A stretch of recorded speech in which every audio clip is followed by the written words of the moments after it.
My name is Colin. I'm a librarian. That probably sounds boring to most of you, but I never saw it that way. I've always loved books, loved the smell of old paper, the weight of a hardcover in my hands, the quiet. Libraries are peaceful places, or at least they used to be. This all started about 3 years ago, back in 2021. I was working at a mid-sized public library in Oregon. Nothing fancy. We had a small staff, a decent collection, and a handful of regulars who came in every week like clockwork. One of those regulars was a man named Dennis. Dennis was in his 60s, maybe older, thin, pale, always wore the same brown cardigan no matter the season.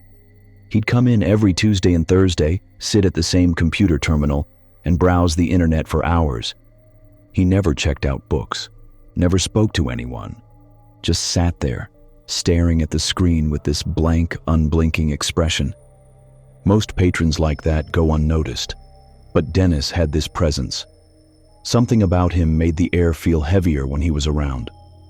One Thursday afternoon, Dennis didn't show up. It was the first time in over 2 years that he'd missed a visit.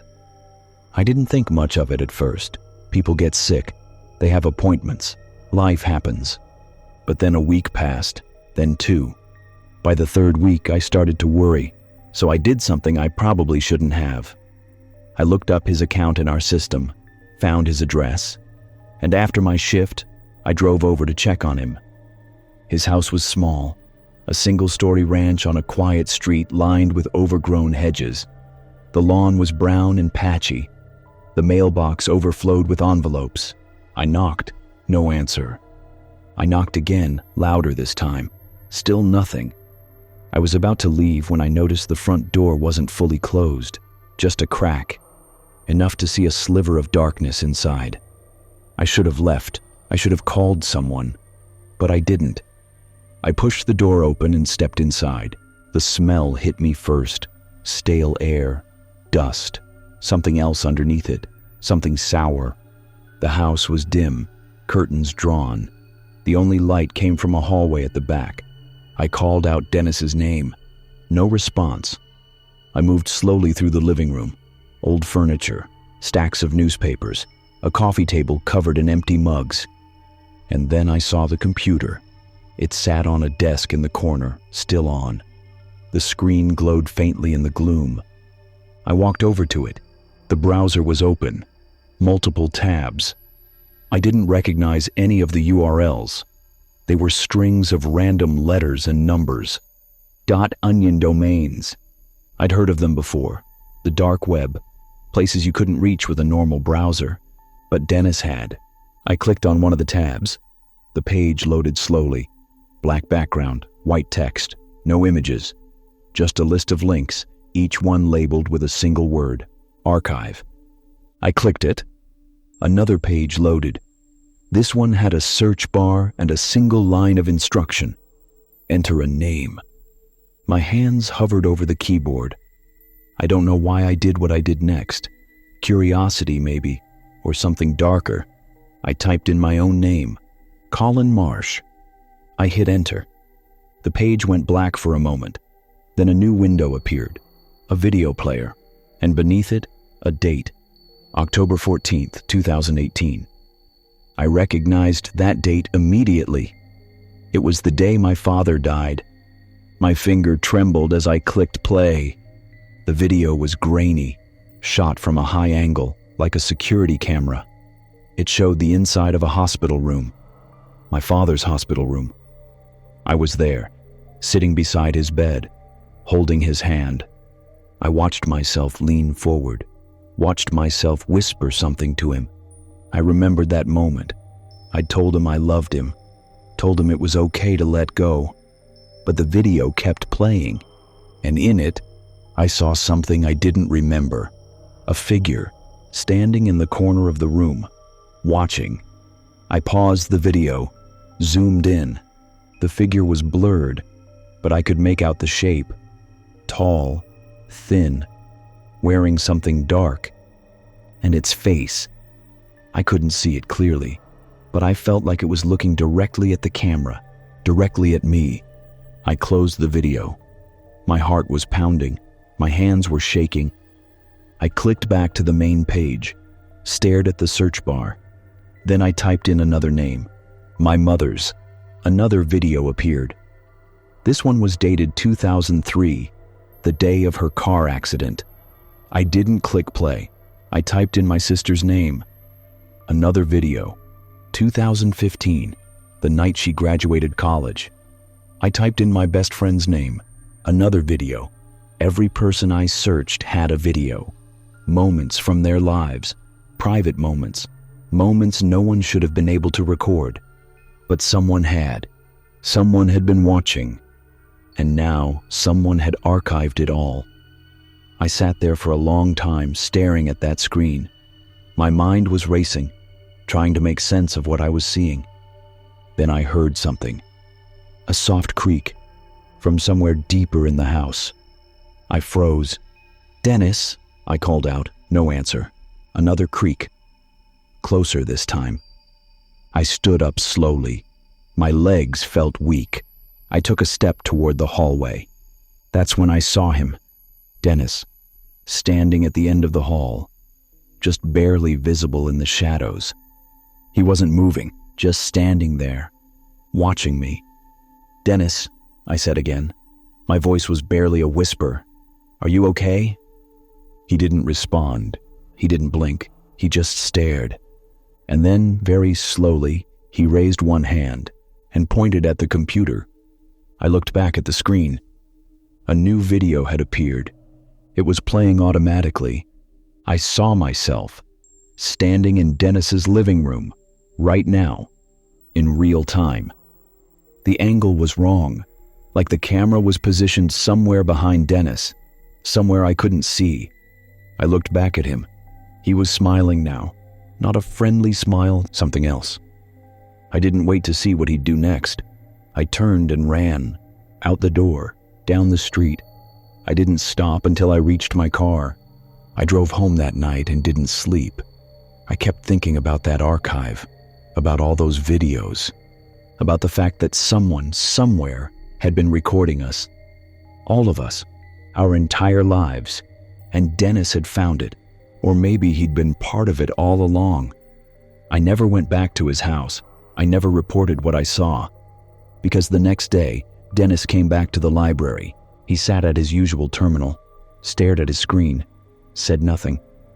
But when he left, he walked past my desk, and as he did, he leaned down close enough that I could smell the sourness on his breath, and he whispered, "They're always watching, Colin."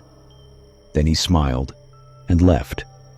I quit my job 2 weeks later.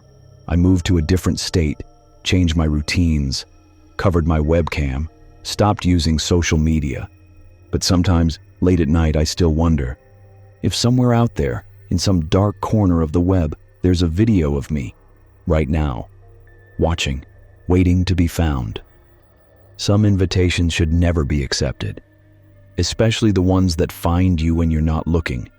I'm curious, what time is it where you are right now? Are you listening in the middle of the night, or maybe winding down after a long day? Let me know in the comments. I love hearing when you tune in. My name is Rebecca. I'm a graphic designer, freelance, which means I spend most of my time alone in my apartment, working on my laptop, listening to music, and trying to meet deadlines. It's quiet work, solitary. But I like it that way, or at least I used to. This happened about a year ago, spring of 2024. I was working late one night, finishing up a logo design for a client. It was past midnight, the kind of hour where the world feels empty and still. I had my headphones on, some lo-fi playlist, the kind of music that fills the silence without demanding attention. And then, right in the middle of a track, the music cut out. I frowned, checked my laptop. The playlist was still running. The progress bar was moving, but no sound. I adjusted my headphones, unplugged them, plugged them back in, still nothing. And then, very faintly, I heard something else. A voice. It was distant, muffled, like someone speaking from the other side of a wall. I pulled off my headphones and listened. Nothing. I put them back on. The voice returned. It was clearer this time. A man's voice. Calm. Even. Speaking in a language I didn't recognize. I paused the playlist. The voice kept going. My stomach tightened. I opened my laptop's sound settings, checked the input and output sources. Everything looked normal, but the voice was still there, and then it stopped. Silence. I sat there for a long moment, staring at the screen. My heart was beating a little faster than it should have been. And then a notification popped up, an email. The sender's name was blank, just a string of random characters. The subject line was a single word. Hello. I didn't open it. I moved my cursor to delete it. But before I could, another email arrived. Same sender. Subject line, we saw you. My hands were shaking now. I closed my email, shut my laptop, sat there in the dark. I told myself it was spam, some kind of phishing scam, nothing to worry about. But I didn't believe it. The next morning, I opened my laptop again. Both emails were gone, not in my trash, not in my spam folder, just gone. I searched my entire inbox. Nothing. I tried to convince myself I'd imagined it, that I'd been working too late and my brain was playing tricks on me. But then, 3 nights later, it happened again. I was editing photos this time, headphones on, music playing, and once again, the music cut out, replaced by that same voice. This time, I could hear it more clearly. It wasn't speaking a foreign language. It was speaking backwards. I grabbed my phone and started recording, captured about 30 seconds of it before the voice stopped. Then I uploaded the recording to a reverse audio tool online. I played it back. The reversed voice was clear, no accent, no emotion. It said, "Rebecca, we've been waiting for you." I dropped my phone. My hands were ice cold. My chest felt tight. I checked my laptop again, ran a virus scan, checked for remote access software, looked through my file directories. Nothing. Everything was clean, but I knew something was wrong. So I did what I probably shouldn't have done. I started digging. I went on forums, tech support communities, subreddits about cybersecurity and privacy. I described what was happening, asked if anyone had experienced something similar. Most people said it was malware, told me to wipe my hard drive and start fresh. But one person sent me a private message. The username was just a string of numbers, no profile picture, no post history. The message said, "You've been invited. Check your downloads folder." I hadn't downloaded anything in days, but I checked anyway. There was a new file. It was small, just a few kilobytes. The file name was a date, April 19th, 2024. That was today. I hesitated. My cursor hovered over the file. I knew I shouldn't open it, but I did. It was a text file, just a few lines, an address, a time, and a single instruction. Come alone. The address was local, a building on the east side of town, an old industrial area that had been mostly abandoned for years. I shouldn't have gone. I knew that. But part of me needed to know what this was, who was doing this, why they'd chosen me. So that night, at the time specified in the file, I drove to the address. The building was massive, 4 stories, brick. Most of the windows were broken or boarded up. There was a single door at the front. It was unlocked. I stepped inside. The air was cold, damp. It smelled like rust and old concrete. There was no light except for what little came through the broken windows. Long shadows stretched across the floor. I turned on my phone's flashlight. The beam cut through the darkness, revealing rows of empty workstations, old machinery, dust-covered desks, and at the far end of the room, a single laptop. It was open, the screen glowing faintly. I walked toward it. My footsteps echoed in the emptiness. As I got closer, I could see the screen more clearly.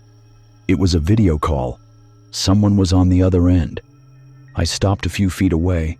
The figure on the screen was sitting in a dark room. I couldn't see their face, just the outline of their head and shoulders. They weren't moving, just sitting there, watching. Then, very slowly, they leaned forward and typed something into the chat. The message appeared on the screen. "Welcome, Rebecca." I didn't respond. I didn't move. The figure typed again. "You accepted the invitation." My throat felt dry. I forced myself to speak. "Who are you?" Another message appeared. "We are the ones who watch, the ones who listen, the ones who know." I felt my pulse quicken. "What do you want?" The figure was silent for a long moment. Then they typed, "We wanted to see if you would come. Most don't." "Why me?" Another pause. "Because you were curious, because you searched, because you found us." I shook my head. "I didn't find anything, you found me." The figure leaned back slightly. "Yes, we did." I wanted to leave. Every instinct in my body was screaming at me to turn around and walk out. But I stayed. "What happens now?" I asked. The figure didn't respond. Instead, the video call ended. The screen went black. And then, from somewhere behind me, I heard a sound. A soft click. I spun around. The door I'd come through was closed. I hadn't heard it close. I ran to it, tried the handle. Locked. My heart was pounding now. I pulled out my phone to call for help. No signal. I turned back toward the laptop. The screen was on again, but this time it wasn't a video call. It was a live feed of me standing in that room. The angle was from above, like there was a camera in the ceiling. I looked up. I couldn't see anything in the darkness, but I knew it was there. The message appeared on the screen again.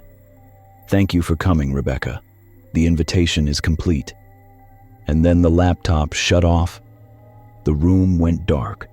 I stood there frozen for what felt like an eternity. Then finally, I heard another click. The door unlocked. I didn't wait. I ran.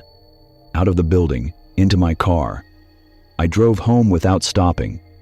I wiped my laptop that night, got rid of my phone, bought new devices, changed all my passwords. But it didn't matter, because a week later I got another email.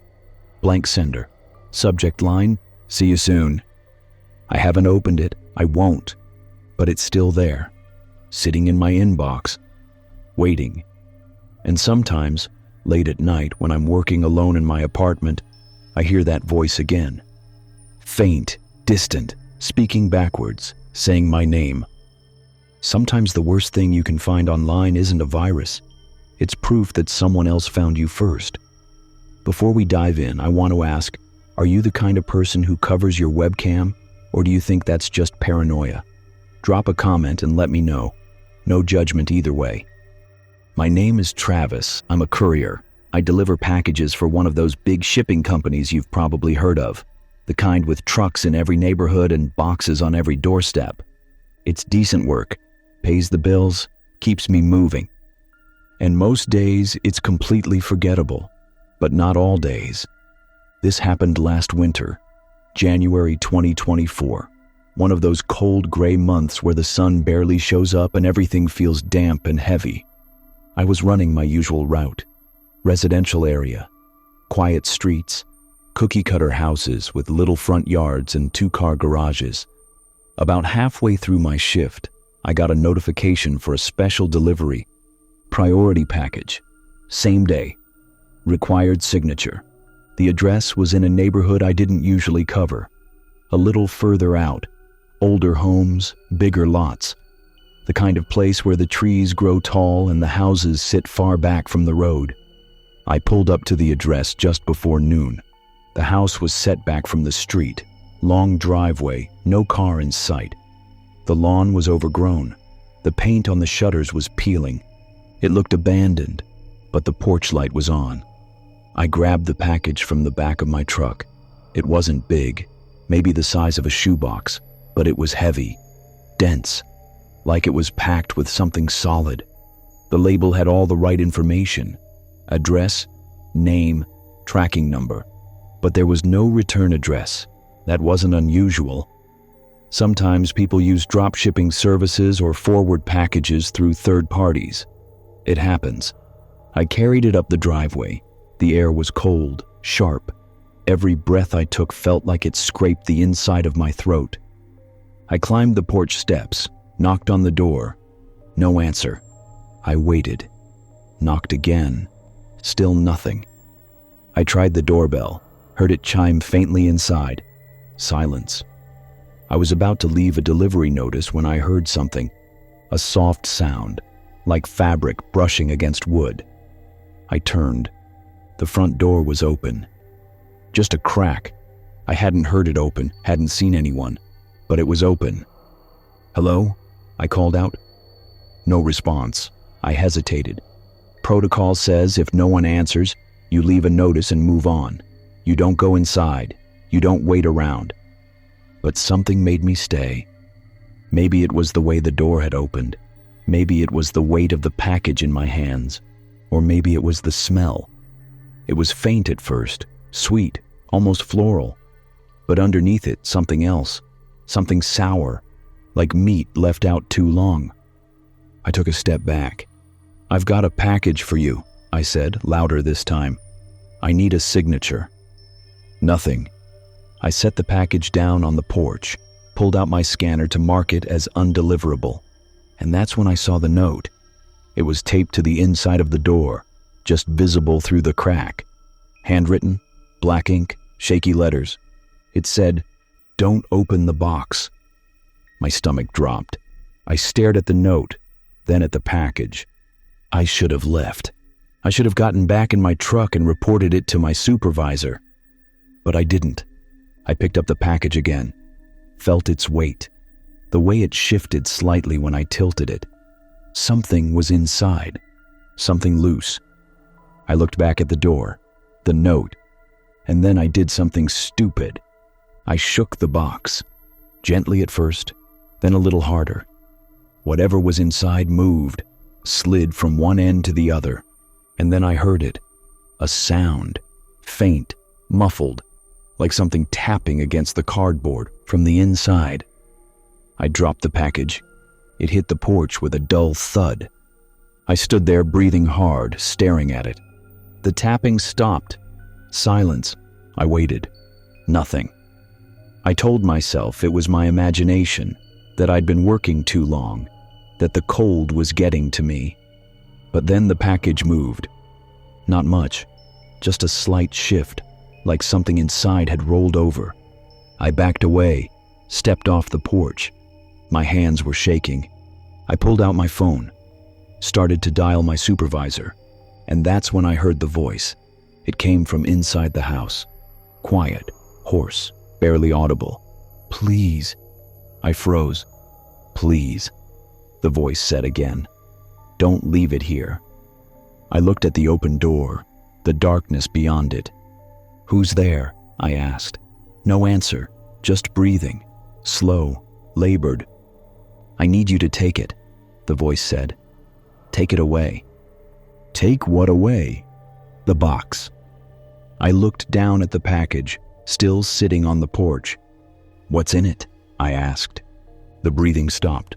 Then very quietly, "Me." My blood went cold. I didn't wait to hear more. I turned and ran down the driveway, into my truck. I didn't look back. I drove 3 blocks before I pulled over. My hands were shaking so bad I could barely hold the steering wheel. I called my supervisor, told him I needed someone else to handle the delivery, that something was wrong with the address. He asked what happened. I didn't know how to explain it. So I lied, said the recipient wasn't home, said I'd leave a notice and move on. He told me to finish my route, so I did. But I couldn't stop thinking about that package, about the voice, about what it had said. When I got home that night, I looked up the address. Public records showed the house had been sold 6 months earlier. Cash sale. No mortgage. The buyer's name was listed as Anonymous LLC. No other information. I tried searching the name on the package label. Nothing came up. No social media, no phone number, no history. It was like the person didn't exist. I didn't sleep that night. I kept thinking about the note, the tapping, the voice, and the smell. The next day, I checked the tracking number. The package had been marked as delivered, signed for, but I hadn't gotten a signature. I called my supervisor again, told him there must have been a mistake. He pulled up the logs. According to the system, I'd scanned the package as delivered at 12:14 p.m. Signature on file, but it wasn't mine. I asked to see the signature. He sent me a screenshot. It was just a scribble, illegible. But at the bottom, in small print, it said, "Received by Travis M." That's my name. I didn't sign for it. Someone else did. I tried calling the supervisor back. He didn't answer. I tried going to the warehouse. They said he'd called in sick. I tried looking up the address again. The listing was gone. No record of the sale. No property information. Nothing. It was like the house had never existed. But I knew it had. I'd been there. I'd seen it. And I'd heard that voice. A week later, I got a package at my apartment. No return address. Same size, same weight. I didn't open it. I took it to the police. They said they'd look into it. I never heard back. The package is still sitting in an evidence locker somewhere. Or at least, I hope it is. Because 2 nights ago, I came home and found a note on my door. Handwritten, black ink, shaky letters. It said, "Thank you for the delivery." I don't know what was in that box. I don't know who sent it. But I know one thing. Whatever it wasn't meant to stay hidden. It was meant to be delivered. And now whoever sent it knows where I live.